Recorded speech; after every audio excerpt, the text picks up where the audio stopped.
Good morning. It's fun to be here. It's like being at the adult table at Thanksgiving. My thanks to Dr. Edward for having me. There is a Sufi teaching story that tells of a man who visited a great mystic to find out about how to let go of his chains of attachment and his prejudices. Instead of answering him directly, the mystic jumped to his feet and bolted to a nearby pillar, flung his arms around it, grasping the marble surface as he screamed, "Save me from this pillar! Save me from this pillar!" The man who asked the question couldn't believe what he saw. He thought the mystic was mad. The shouting soon brought a crowd of people. "Why are you doing that?" the man asked. "I came to ask you a spiritual question because I thought you were wise, but obviously you are crazy. You are holding the pillar. The pillar is not holding you. You can simply let go." The mystic let go of the pillar and said to the man, "If you can understand that, you have your answers. Your chains of attachment are not holding you. You are holding them. You can simply let go." Now, I tell you this story not because it necessarily has anything to do with what I'm talking about this morning, but just in case somewhere along the way this morning you find yourself thinking, "He's mad." Bear with me.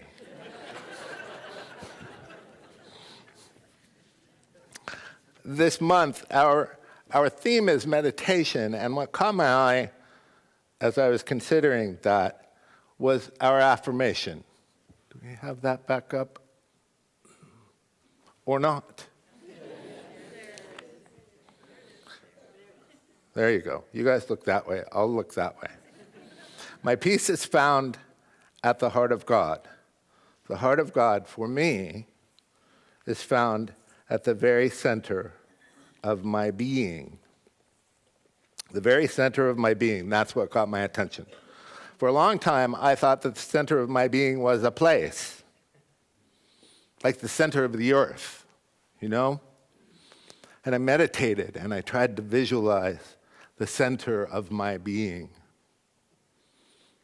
until I realized that perhaps Dr. Holmes had a broader definition of being in mind, referring more to when I am in the center of my being than where. When I am in the center of my being, not a noun, but a state of mind, a state of consciousness. The center of my being as a verb, which changed my consideration a bit. When I am centered in being is when my heart is open. It's when my mind is peaceful. It's when my awareness is awake to the abundant, prosperous nature of life. It's not a where, it's a when.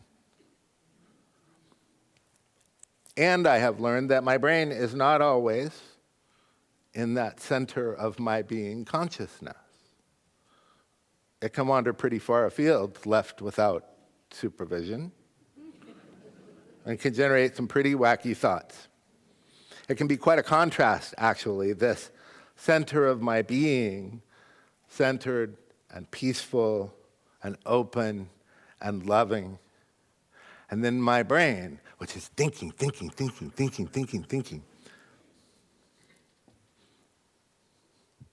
We overthink things on rare occasion. When I first started learning about meditation, I didn't even know that my mind could be peaceful and still. I had no point of reference. I didn't know what that center of my being experience was. I'd never experienced it. I mean, I'd read about it. And it was my understanding that a quiet brain was a desirable benefit of meditation. Something in me wanted to experience it, but I really couldn't imagine it. My brain was very, very busy. I say was as if it's not now. It's okay. I don't blame my brain or fault it. It was doing what it had been taught. No one had ever told it any different. My job is to think about as many things as possible, as fast as possible, whether they matter or not, whether they're true or not, whether they've happened or not, whether I want to or not.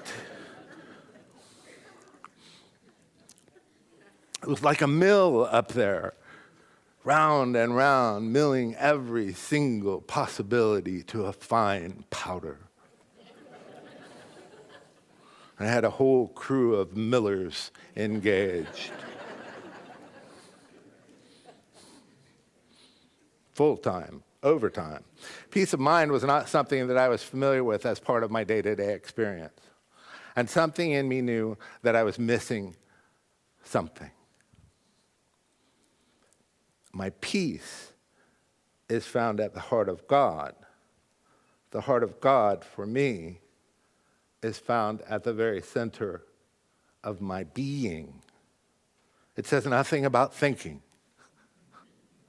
nothing about figuring anything out, nothing about fixing or managing or efforting, nothing about the brain at all. My peace is found at the heart of God, which is at the center of my being, not at the center of my doing, but at the center of my being. I realized that I had become something other, perhaps, than I was designed to be. I had become a human doing. I'd forgotten about the being. So there was an imbalance, and that's what I was experiencing, that imbalance. Now, all this is not to say that thinking has no place. It does. In metaphysics, we learn that our thought has enormous creative power, that as we think, so our lives become. Or as the master teacher Jesus says, as you believe, so it shall be given unto you. And he was right. Thoughts are the raw materials of our beliefs. The things that our beliefs are built with, and they're critical in their influence of our experience of life. But my peace is found at the heart of God. The heart of God for me is found at the center of my being. Our thinking is wonderful and it has tremendous power. And our doing is thought in action. And without heart, without peace, without being, the equation is incomplete. It's not wrong, it's just incomplete. We can pray mentally all day, but without heart, prayer is like an arrow with no bow. We can do all day long, and we do. Without being, though, we're incomplete, out of balance. And we wonder why we feel unsettled or unfulfilled. In our book this month, A Path with Heart, Jack Kornfield writes, in undertaking a spiritual life, what matters is simple. We must make certain that our path is connected with our heart.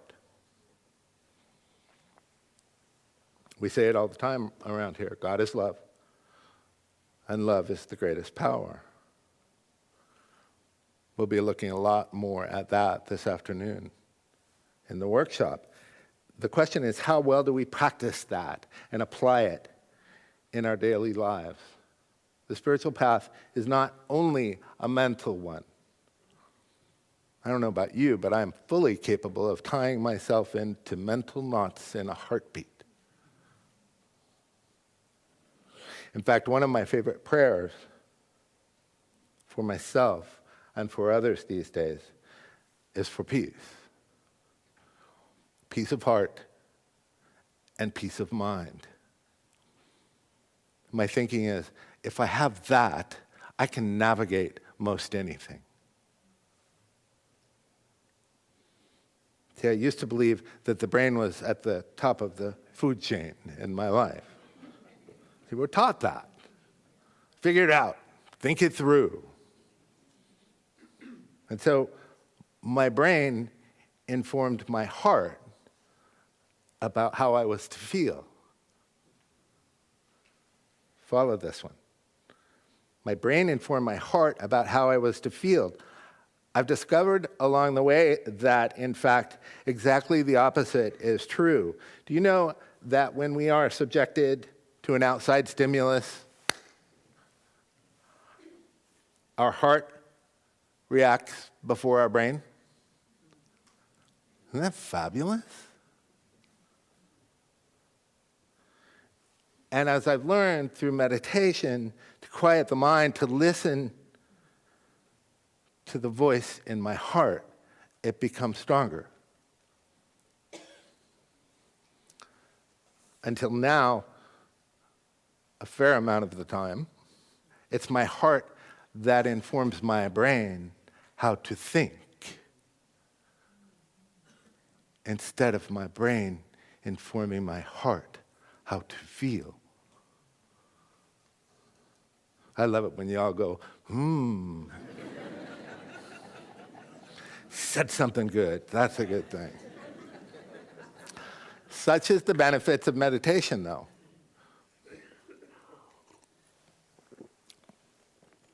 So how does all of this tie into prosperity, which is what I'm actually supposed to be talking about this morning? And why do we talk about prosperity so much anyway? We often show up in places like this because we're feeling the lack of something. Something is missing. There is not enough something.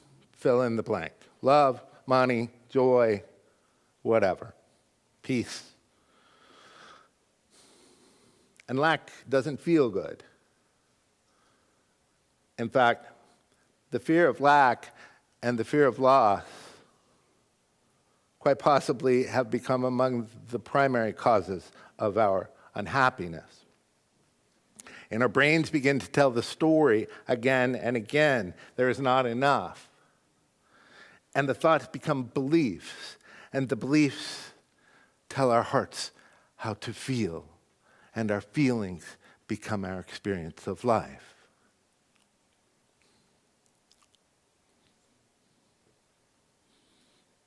And that reality is not, in my experience, very peaceful. And we find ourselves out of balance. We accumulate a lot of beliefs and positions and opinions in our minds that are not very peaceful and loving. The good news is we can replace them. It serves us to pause and to reconsider a few things. Take the definition of prosperous, for example. When we think about a prosperous person, often we first think of a person with a lot of money. I look at words and at definitions a lot these days. I find it very useful to consider, what are we really talking about?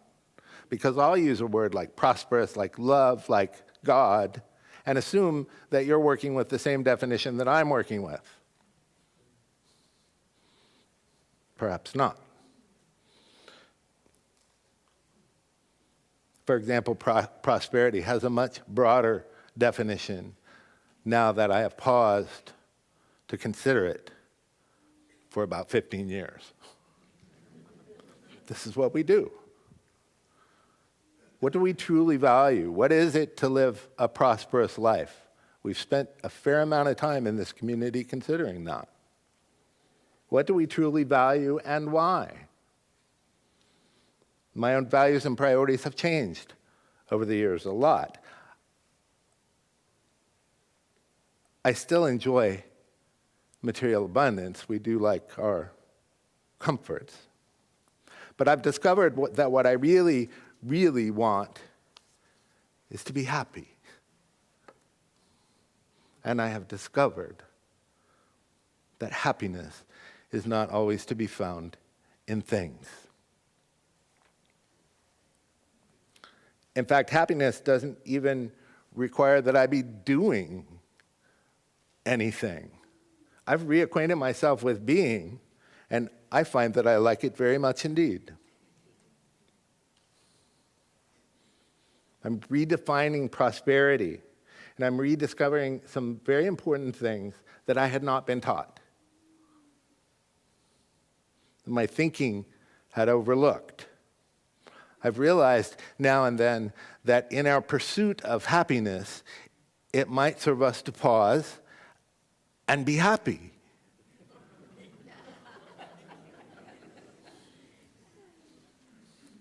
It's about balance. It's not that we're not expanding and growing, we are. And there's no lack or limitation of what we're looking to experience right now. It's a paradox. Get used to it. It's okay. It's about balance. I was very fortunate to study with a theoretical quantum physicist by the name of Amit Goswami for a few years, and he said, you can learn all you need to know about happiness and balance in your life by listening to Frank Sinatra. And he was serious. He's, do-be-do-be-do. It's about balance, you see. You may remember nothing else from the talk this morning, but this afternoon, Frank will show up in your head.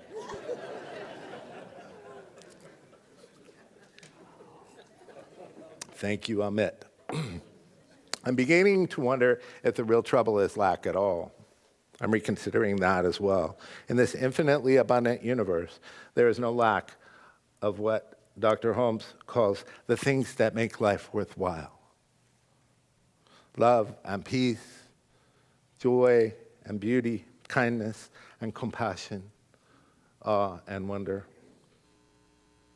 They're available in infinite supply. No, I don't think anymore that lack is the real trouble. I think what we're really suffering from is disconnection. Connection to ourselves, to each other, to our world, to the heart of love, to the heart of God, to the peace of being. Disconnection and the imbalance that we experience as a result is why we suffer. And what is the opposite of suffering? Peace. And where is that peace to be found? My peace is found at the heart of God. The heart of God for me is found at the very center of my being. See, there's nothing wrong with what we've been doing.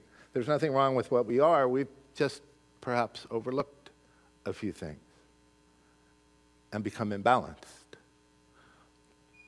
What if 20 minutes of silence each morning of being could restore that balance in our lives and peace in our hearts and souls for the other 23 hours and 40 minutes of the day? Might that be a viable investment of our time? What if reconnecting to ourselves, to each other, to our world, to the heart of love, to the heart of God, to the peace of being, could restore us to the experience of wellness, a prosperous experience of the things that make life worthwhile, that we sense in the center of our being are available in infinite supply. Might it be worth finding out? Now, I know all of the reasons why you can't and won't meditate in the morning. There's much doing to be done, after all. I understand. Save me from my doing. Save me from my imbalance. Save me from my busy mind. And what did the Sufi teacher tell his student about that? You are holding on to the imbalance. The imbalance is not holding on to you. You can simply let go.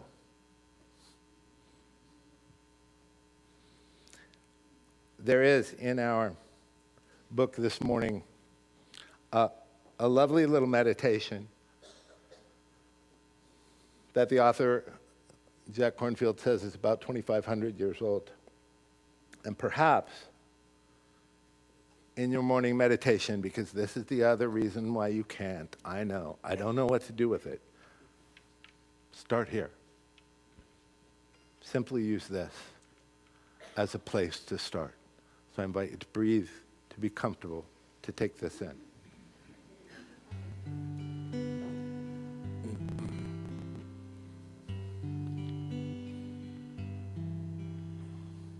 May I be filled with loving kindness. May I be well. May I be peaceful and at ease. And may I be happy. For there is only one life, and that life is God's life. And that life is my life right now.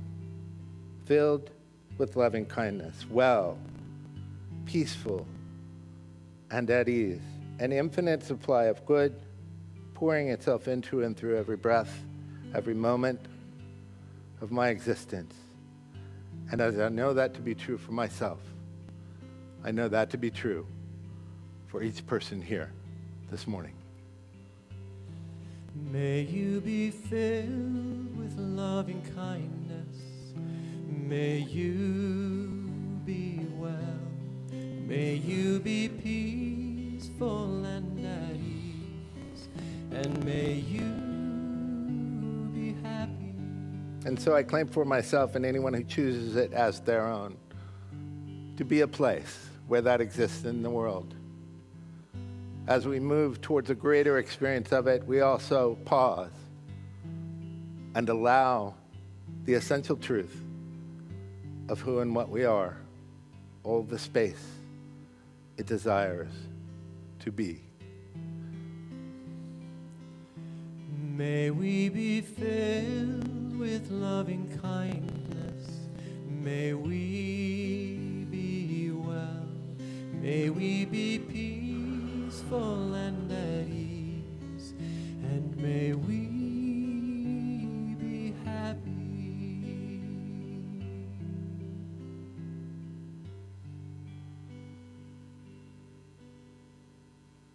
And so it is.